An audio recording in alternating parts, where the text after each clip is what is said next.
The war's not over until the last man comes home. Here's your look at the brand new Kaustic Plastik Missing in Action Colonel James Braddock exclusive 1/6 scale action figure.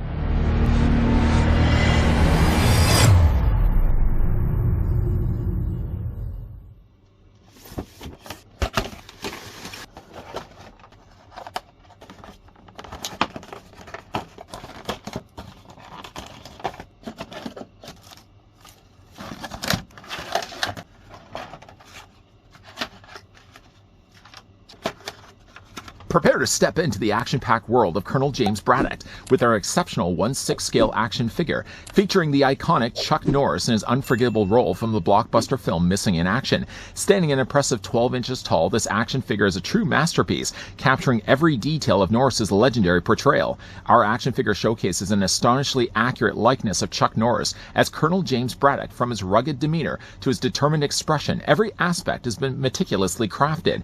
With over 28 points of articulation, Colonel Braddock has a super articulated body. His iconic outfit has been faithfully recreated and includes a comprehensive array of authentic accessories. The Colonel James Braddock is not just an action figure, he's a tribute to one of cinema's most iconic characters, Chuck Norris. I know Braddock's been looking for Jack Tucker, but if you're looking to get your hands, though, on Colonel James Braddock from the Missing in Action films, he is right now as a pre-order over on Kaustic Plastik's site. The deluxe version that was provided for at least this review is going to be selling for £340. But again, I'll provide the links down below in the video description if you guys are interested to get on the pre-order while he's available. I'd like to thank the folks over at Kaustic Plastik that did, yes, provide the sample of the Colonel James Braddock that we could have a look at this review. The figure is slated to drop this month, actually, in fact, so March 2025. Taking, of course, the tape measure, and let's see how tall James stands. If I'm looking at this correctly, you're looking at Braddock being about 11¾ of an inch in height. Translating, though, to a figure that's about 29.5 centimeters tall. Collected all up to come include with the Colonel. The figure, first of all, includes an index standee card. Although it really can't stand on its own, it would be nice if they included like a little standee base just to have this mounted along with the figure. But I guess you could really just prop it up next to the figure if you want to have it on the shelf that way. It does feature the illustrations of Giusti, one of the talented artists behind the scenes that made James Braddock a reality here. It does also have Missing in Action at the top corner. Truth though be told, I actually watched Missing in Action out of order. I watched the first film later on in life. My first introduction to Missing in Action was Missing in Action Part 2, which in a grade 1 birthday party, you would think that the parents would have been a little bit more smarter, maybe not introducing them to an action-packed film starring Chuck Norris. But that was sort of my first introduction to Chuck Norris, and I sort of watched all these other films after the fact. On the back, though, of the card, we have ourselves, of course, a little read-up here from the Kaustic Plastik team. We are delighted to introduce a truly extraordinary production that encapsulates our commitment to quality and craftsmanship. Between the months of January 2023 and October 2024, we embarked on a journey to create a limited quantity of 1,000 meticulously crafted pieces that exemplify our dedication to excellence. We extend our deepest gratitude to our customers who have continuously supported and believed in our vision. Your trust drives us to constantly push boundaries and create products that go beyond expectations. Thank you for being an integral part of our journey. Of course, the cast and crew responsible of this as well. The art direction, Fabio Verassi. The same as well for production manager. Sculpt 3D was Daniel Danko Angelozzi. Sculpt 3D, Inigo Gill. Sculpt 3D, Sean Dabbs. Master Paint, Dario Barbera. Outfit was done by the KB team, and the artwork featured, I believe, on the front of the card, this is her illustration artwork, is Giusti. Produced by Kaustic Plastik Lab in China, total production run limited to only 1,000 copies. You know, again, outside of maybe just having a little standee, I'm sure I probably could find something myself. I definitely would like to have this displayed along with Braddock. Let's, though, in the meantime, move that off to the side. One thing that's also been apparent sort of with all of the Kaustic Plastik figures that we've looked at lately here on this channel, Toshiro was probably one of the most recent ones we've looked at. They seem to all sort of follow the same format of having a circular display stand.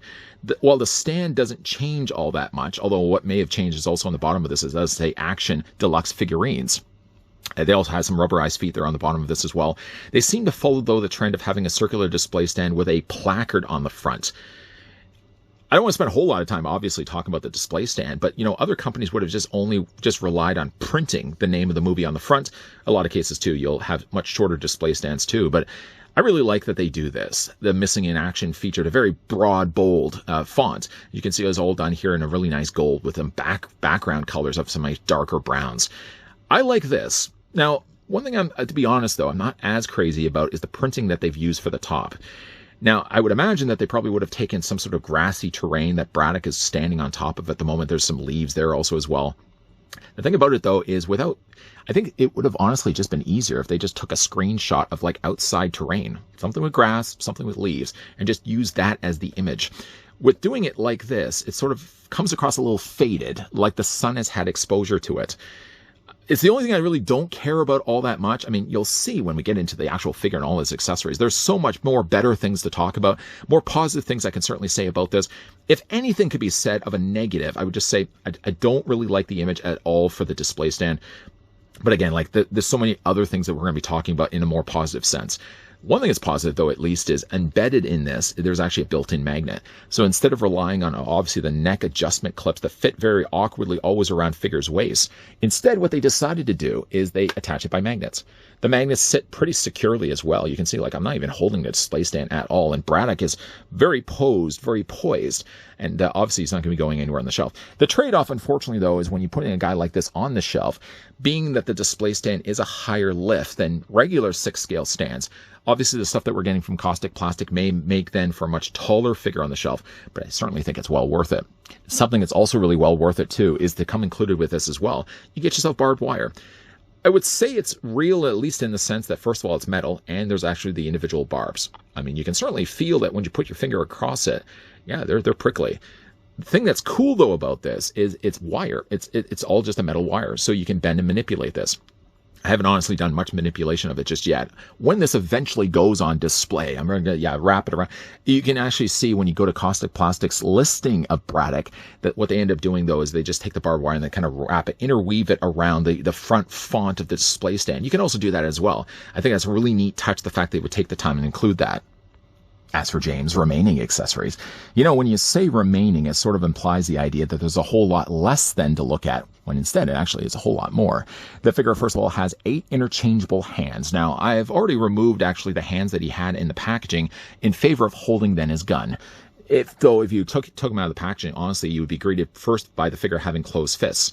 I mean, obviously, closed fists are fine, but with so many cool accessories, these came out on the ends of his forearms right away. I'm going to put them off to the side.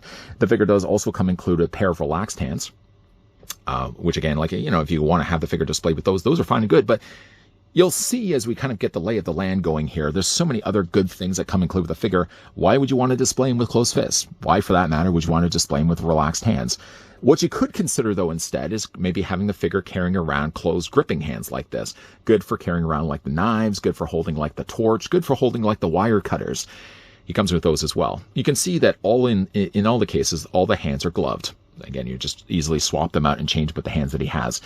What I've already then done is I've taken the liberty of changing out for a trigger firing hand and then an understock gun holding hand, which is a little bit more of a closed grip.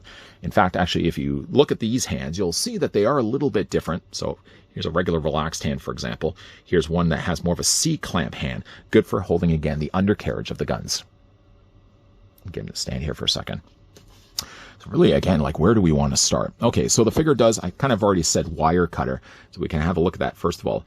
All of these, for the most part, are functioning. Well, the guns are also obviously aren't going to be functioning, but all of them have practical functioning parts, all moving parts. So like the wire cutter, for example, does actually open and close. This is only, though, exclusive to the DLX and EXL versions. And actually, some of these, maybe what we'll do is we'll kind of look at the DLX and the ELX release accessories before we cover off the rest of them. So these do, of course, open and close. We already looked at hands that establish the idea that he could be able to hold these. He does also have a pack, but the pack is basically already packed with stuffing. So you really wouldn't be able to put the accessories into that, for example. The figure does also come included with a couple of grenades. The grenades themselves, large casings here, are nicely done here in gold. They almost sort of feel like they've got a metal touch to them, and they're also cool to the touch. I wonder if they've actually made these of metal instead of plastic. Speaking of plastic, how about plastic explosives?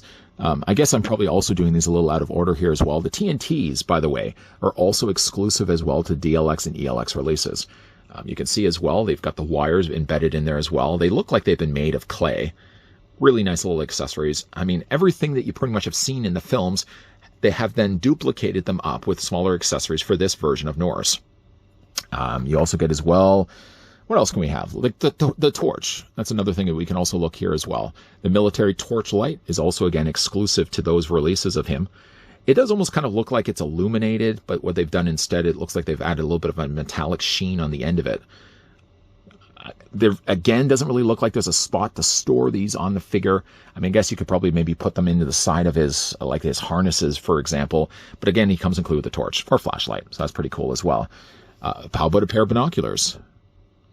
Kind of rinsing and repeating the same descriptions, but again, like DLX and ELX versions only. So basically everything that we've then looked at are all exclusive to this version of the figure. And don't worry, I'll put all the links down below in the video description to kind of show you guys links to take you directly to the listings of what would be the regular versions, the DLX and EXL releases. Nice looking binoculars though, nice looking binoculars. Again, they've got a little bit of a discoloration on the ends of them, so they don't quite look like they're the exact same color that they've used or cast the plastic in. Got the military green on either side there as well. You can't obviously look straight through that. That would be amazing if you could, but nice little binoculars. And there's no strap or anything like that, so he would have to hold this in his hand. He'd actually ideally be able to hold it in this hand too. The C-clamp hand would be a better suited hand, a much wider gripping hand for holding things like the binoculars. What else can we look at? Maybe not as interesting, but we'll certainly include these as well. The figure does have some swappable pegs. Always really a good idea that if pegs happen to break, it happens to all the best of us. If the pegs break or you happen to lose one, you've got yourself at least 4 extra spares to work with. You also as well get yourself, well, we've looked at those. What else can we cover off here? Well, the figure does also have, what's another good thing that we can, I kind of want to keep the guns for the end. Maybe what we'll also look at too is the figure does have an M7 bayonet. It's actually one of 2 knives. The other knife is actually holstered right now on his belt or on his harness here, which can be unsheathed if you want. Now with this knife, the way that they've designed it, nicely painting this in silver. Of course, the handle itself is done in black. If you look at the side of his leg, for example, there is a holster where you can take then the knife and sheath it on the side. So at least those have places to store. And I guess really while we're also holding the figure as well, this piece actually does open up and you can slide out as well his secondary knife. The knife, actually the 2 knives, just to put the figure down here for a second, are different from one another. I think actually this maybe the M7 bayonet, and this is basically just a smaller knife. Either way though, he does come included with both of those. And again, they have dedicated spaces to be stored on both the figures. So again, we'll just kind of put this back in place. So I know everything is least in place, and we'll just sheath that on the side of his leg. One thing actually, it's kind of interesting when I opened up the packaging and I then took out the display stand, the knife and the pegs were actually at the bottom of the tray. If you get this figure for yourself, and I certainly would recommend that you do, when you are taking the display stand out, your knife might actually be in the same spot. So I'll just make sure that you kind of look at everything first and don't just like rush to take everything out just in case the knife gets lost. Certainly what would potentially be lost is the figure does also come included with his watch. Now the watch itself does actually have, I want to make sure I've got it facing the right way here, an accurate time. I haven't yet chosen to put this on the figure's hand. I mean, obviously it would just be a case of popping off the hand from the forearm and then sliding this up his arm. I'm going to do that pretty much at the end of this video, kind of get everything prepped before we jump to the turntable. But you just want to, though, be careful. Unfortunately, though, the way that they pack the watch is they put it inside of a bag. Not that that's a bad thing, but I wish that the bag was resealable. So if you did want to put it back in the bag and then reseal it, I'm sure I probably could find myself a small enough Ziploc bag. Put that in there, zip it off in case I don't have the figure displayed with it. Again, though, it's just like I kind of wish that instead of having to damage the bag to get the watch, had it only been like a little Ziploc, a little zip tie at the top. That's all. So we're going to be putting that on the figure a little bit later as well.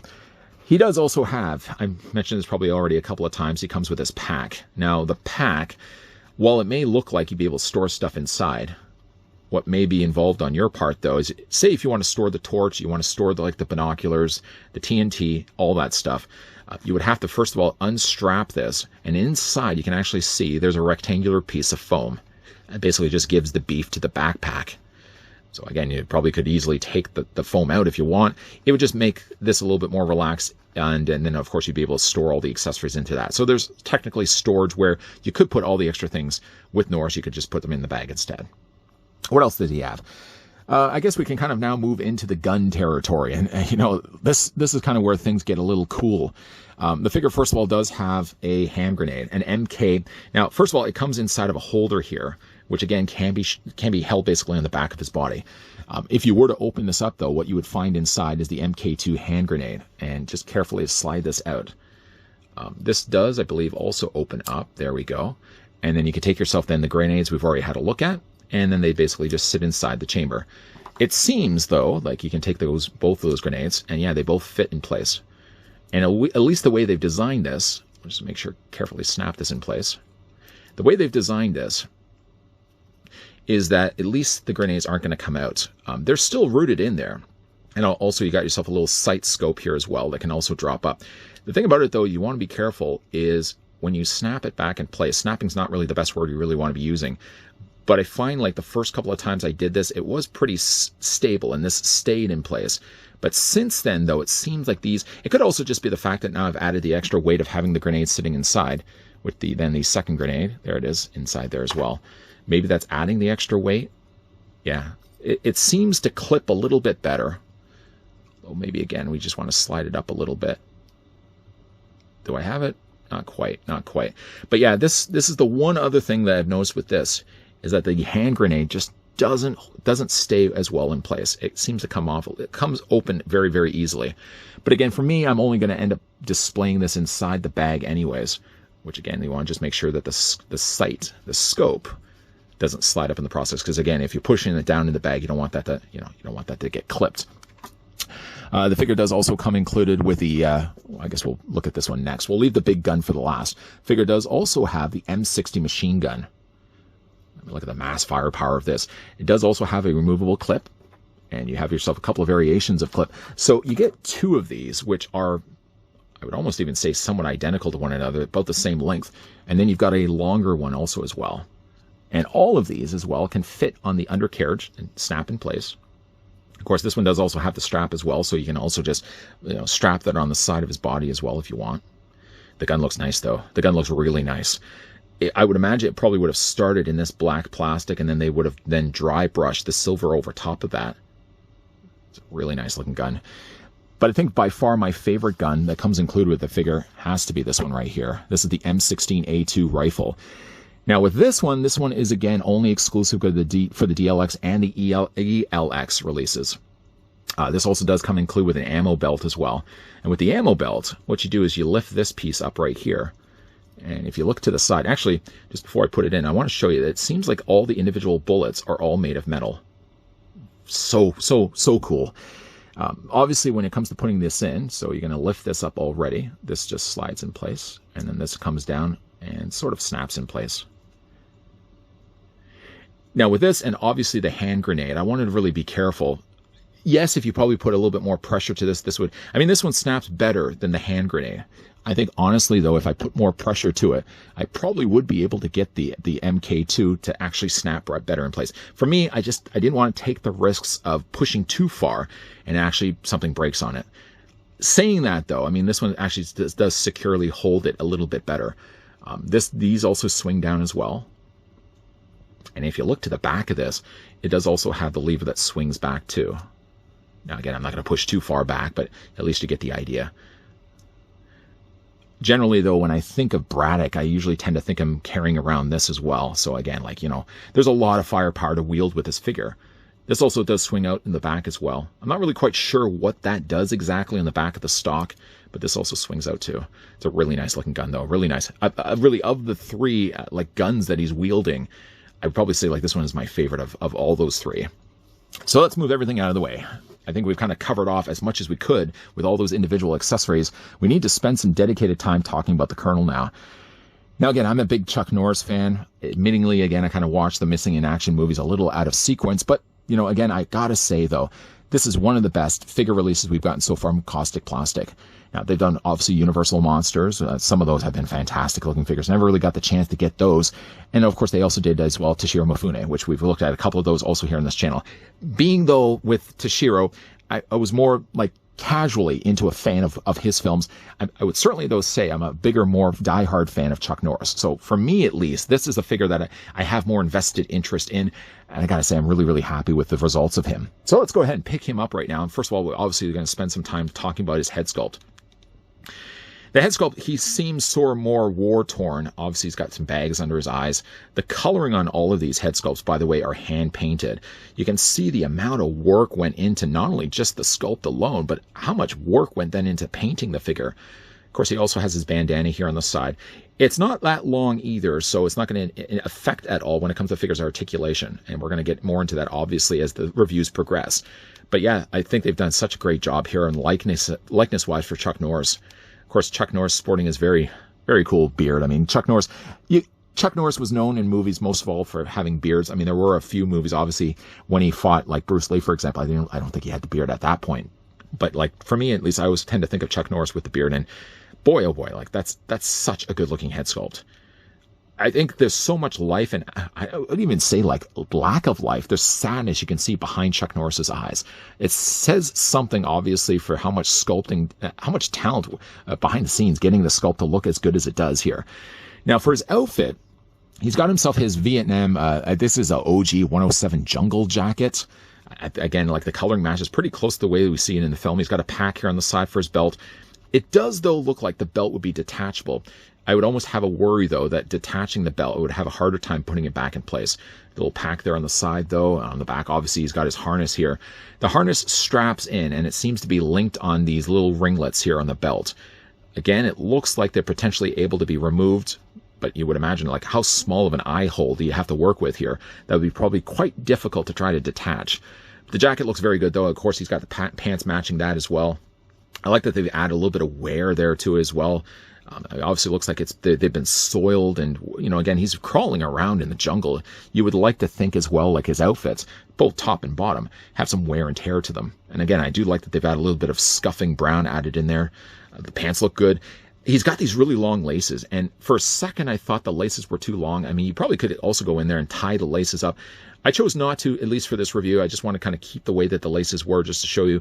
But I suppose if you went in there, you probably could easily tie up the laces and double knot them, really, if you want to as well. The boots look good, though. These are all done in plastic, by the way, but it doesn't seem to impede at all the articulation on the figure. Like, I can still move his feet up and down. I can move his boots back and forth. He's got some nice sculpting on the bottoms of his treads. And again, like, these do attach magnetically to the display stand. Do really wish that more companies could do stuff like that. So let's look at the figure's articulation. Going, though, back to James Braddock's head sculpt. Again, I could probably spend easily the next 20 minutes talking about how good the head looks on here. But, I mean, obviously, when it comes to his posability, his head's going to look about that high up, and it's going to look down. You can also move it back and forth as well. If I kind of move things behind the scenes out of the way, you can see that he seems to only have one single hinge, but it makes for much more of a seamless neck. Sometimes what they end up doing, companies, they end up putting a double ball joint. So there's a ball joint normally at the base of the neck, and there's a ball joint at the top of the neck that attaches to the head. In this case, they only relied on the one.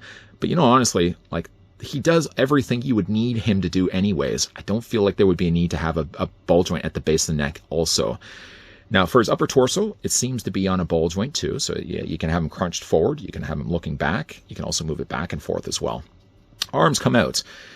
I would say just shy of a T pose, a little less than 90 degrees.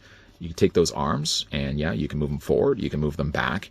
He has it doesn't seem like he's got like a swivel right here, or maybe he does. He does have a swivel right there. I noticed, though, getting the figure out of the packaging, that this arm was certainly tight, and I assume the same for this side. Yeah, there's a swivel there, right? You can actually even feel it, or you'd have to take my word for it. You can feel it right there. The figure does have a double hinge on the elbow, good for, of course, when it comes to him holding the guns. You can rotate, of course, the hands all the way around, hinging those back and forth, too. His legs split out. Not maybe to the point where he could do those high kicks. Norris was all good for that. But you can certainly move the legs forward. You can move them back. There's a swivel at the top of the thigh. Double hinge on the knee. And even though, again, like when it comes to his legs, even though his feet are, again, encased in plastic for his boots, still there's a decent range enough in there. So you can move the boots up and down. You can also rock them back and forth as well. Boy, oh boy. What a nice looking figure this ended up being.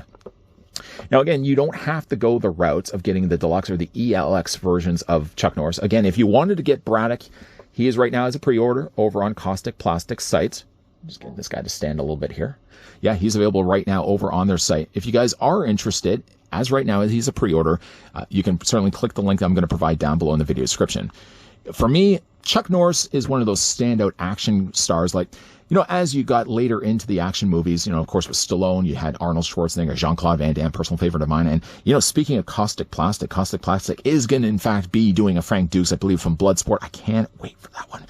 But yeah, though, as Chuck Norris is one of those earlier action stars I was introduced to. I mean, like grade one at a birthday party. Whose right idea was it to have kids watching an action movie starring Chuck Norris when he's saving prisoners of war? But either way, though, Kaustic Plastik has done a fantastic job on also Colonel James Braddock, the 1/6 scale deluxe figure. Like I said, he is a pre-order right now over on their site. If you guys are interested and want to get your hands on him, you may want to do that before the figure does sell out. Oh, by the way, there is a specific way of having the MK2 hand grenade close. I was thinking it was more just friction that kept the barrel at bay, when in actual fact, it's this switch that plays more of a significant role. When you see it to the side like this, you'll see that the canal is open. When you bring it forward, though, you can see now there's a little lip of plastic that ends up sitting inside this little groove right here. So you just bring this over, swing it over across, close the barrel shut, and then close this back in place. And it stays generally in place. Banging it will still open up the barrel, but it's certainly a lot more secure than just assuming it was a friction that was keeping it closed. In the end, though, I'm only going to just ultimately putting it back in the bag. But I wanted to show you at least there was a specific way of keeping the barrel closed on the hand grenade. I must have had some vague recollection of Missing in Action. First, I thought that the film franchise went a lot longer than 4 years and that there were a lot more sequels than just 2. Yet the original Missing in Action came out in 1984. The final film, Braddock Missing in Action Part 3, came out in 1988. That's only 4 years of Chuck Norris taking names. Granted, to be fair, though, Chuck Norris took a whole lot more names after the fact, and then he went on to be a Walker Texas Ranger. Now, when it comes to certainly the plastic release of him by Kaustic Plastik, they chose instead to go with the 1984 release. I think it's probably the better idea. I don't know if that means we're going to be getting additional James Braddocks from maybe the other sequels, but I think that this one gives you everything that you would really essentially need. Now, in obviously the wrap-up of this review, I've got the character displayed right now with the M16 machine gun strapped on his back right now as well. The MK hand grenade, and I've also got the plastic explosive in a hand as well. I mean, with so many things that you saw in this review, the thing that you really have to be, though, selective when it comes to choosing which Braddock is best for you. Now, the one that we looked at in this review is the DLX. The DLX and the EXL are going to have exclusive accessories, and I tried to do my best to kind of show you guys what the exclusive accessories are. It's basically the M16A2 rifle, which for me, I think is probably the biggest reason why you'd want to get the deluxe version. Again, like the backpack is going to be a DLX release, the torchlight or flashlight, the TNT, which again, he's got currently right now, the binoculars, the wire cutter, and the display stand. Actually, I think the display stand is still with the standard release. So, like, you have to be, again, choosy as to which figure you want to get. If I was to make the recommendation for you guys, I would probably say, especially if you want to have the character displayed with the M16A2 rifle, probably go the route of the deluxe. The deluxe, by the way, FYI, is going to be selling right now on their site, or is a pre-order on their site for £340. You may have to do the conversion, obviously, figure out what that's going to work for you. But yeah, if you guys are a big fan of Missing in Action, Chuck Norris as a whole, it's a great figure to be picking up. A big thank you again to the folks over at Kaustic Plastik that did provide the sample of the upcoming release, Missing in Action Colonel James Braddock, that we had the chance to have a look at this review. Let me know down below in the comment section what your first introduction was to Chuck Norris. Maybe it was Walker Texas Ranger. Maybe it was even his fight with Bruce Lee, which is one of the greatest fights around. But what was your first introduction to Chuck Norris? Let me know down below in the comment section. If you guys also did enjoy this video, you can do it a solid and throw it a like. You guys want to stick around for more so? I hope so. We are, by the way, wrapping up the reviews right now for James Braddock. We're not done yet, though, with Kaustic Plastik. There's going to be one other figure that we're going to be looking at this week. So you may want to make sure you're coming back for that. And as always, thanks for watching. See you guys next time.